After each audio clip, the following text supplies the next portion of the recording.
打呼或许真的有救了，改善呼吸中止症的新解方。你知道打呼其实不是睡得熟，而是根本没在呼吸吗？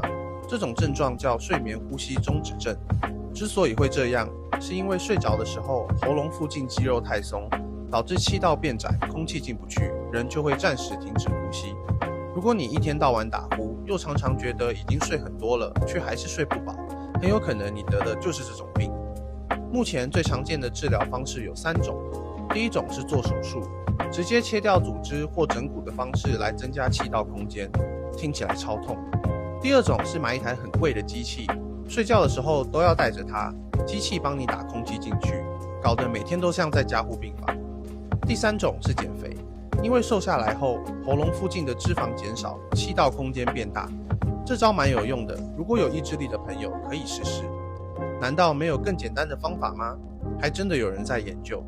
美国目前有2家公司正在测试效果惊人的新药，可以让呼吸中止减少1半甚至更多。